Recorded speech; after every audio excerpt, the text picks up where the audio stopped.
Hello everyone, welcome to the second module of the CESA e-course on electric mobility, where we will present productive use cases for e-mobility. My name is Annika Berlin and I am a Program Management Officer at the UN Environment Programme based in Nairobi, Kenya, where I lead our Africa Support and Investment Platform for e-mobility. The primary objective of the platform is to support the countries and cities in developing and implementing their electric mobility projects. It also helps to generate interest, build capacity, and create opportunities for wider uptake of e-mobility in the region through replication and knowledge sharing. While in the first unit you learned about what e-mobility is and how to implement it, in this session we will talk how electric vehicles can be used to drive economic and social development in Africa. I will start with what we mean by the productive use of e-mobility, the link between energy and transport, and then present some case studies in rural and urban areas that showcase innovative use cases of e-mobility. The term productive use of energy refers to energy use that creates value, for example in the form of increased productivity or income, employment creation, or reduced hardship. While definitions of productive use of energy differ, there are two main reasons why it is pursued. First, it can improve the viability of energy access business models, for example of mini-grids in rural areas, and second, it is a means to achieve broader socio-economic goals as seen in the SDGs on the left side of the slide. Powering productive use of energy solutions with sustainable energy sources, such as electricity from decentralized solar, is cost-effective and brings added benefits, such as increased reliability of supply and reduced emissions. E-mobility is considered a productive use of energy because it involves the utilization of energy for activities that enhance income and welfare, as you can see in the equation on the slide. In this slide, you see the main productive use cases of e-mobility: passenger transport, postal services, food or grocery delivery, last-mile logistics, cleaning services and waste collection, health centers, medical supplies, emergency services. For example, electric motorcycle can allow medical professionals to travel greater distances faster to attend to patients, which is especially important during a medical emergency, such as, for example, it was the case during the COVID pandemic. In this presentation, I will focus on the use of light electric vehicles, such as electric bicycles, electric cargo bicycles, electric motorcycles, electric tuk-tuks or tricycles, since these are the most common types of electric vehicles deployed in African urban and rural areas, where these 2- and 3-wheeled vehicles represent an important means of transport.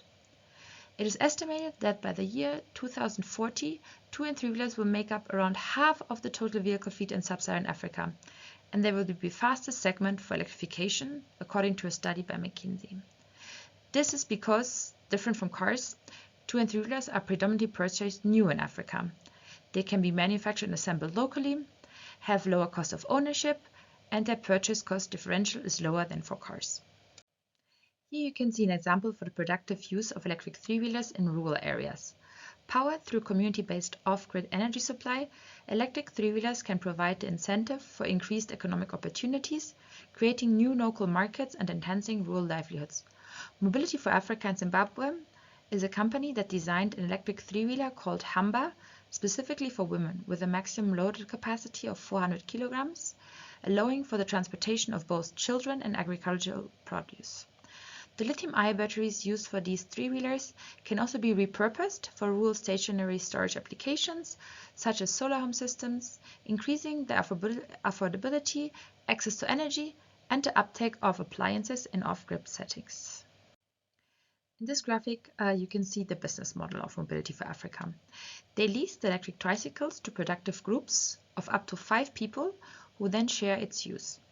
The shared use model allows the cost of operations to be split across a number of individuals, while additionally aggregating demand and ensuring better maintenance and higher utilization rates. Local assembly of these vehicles further reduces ownership costs, making the Hamba an affordable option for its target market.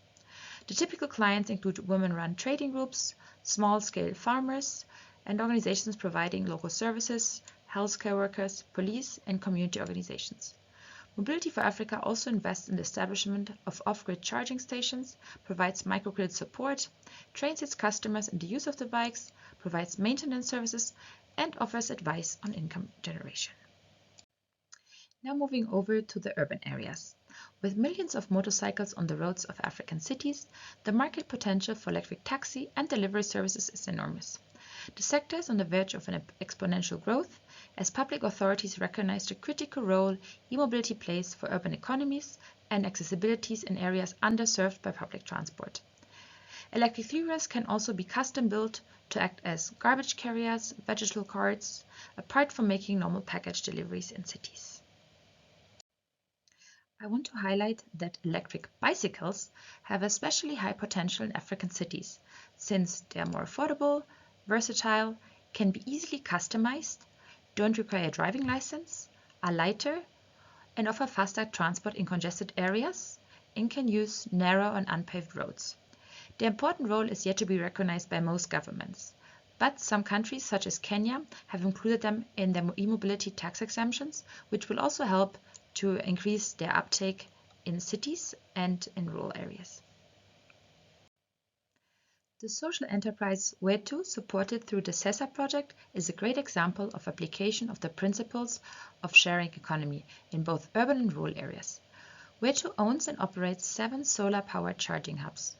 The Wetu hubs are solar-powered with a capacity of a total of 150 kilowatt, providing electricity for a range of services, including electric two-wheelers and solar lanterns for small-scale fishing. The business vertical We Power provides the renewable energy for the electric vehicles that are leased through V-Mobility to motorcycle taxi riders. The vehicles are designed for off-road use and for delivery of goods and services, such as for transporting ice boxes to keep fish fresh in the transit from the Lake Victoria region. The vehicle batteries are distributed using a rental model, and they can also be reused. The solar charging stations will give the batteries a second life as stationary power storage units, like the case of Mobility for Africa that I mentioned before. In this last slide, you can see an image of how a multi-electric vehicle hub in rural areas could look like. The use of solar charging hubs in a rural setup is critical, as not all villages are connected to the grid, or the grid stability cannot always be guaranteed. The vast potential of productive use cases of e-mobility can be propelled by the synergies between the solar hubs and the electric vehicles. I hope this presentation made you curious to learn more about productive use cases for e-mobility in both urban and rural areas. The references on this slide will provide you with more in-depth information on the topic.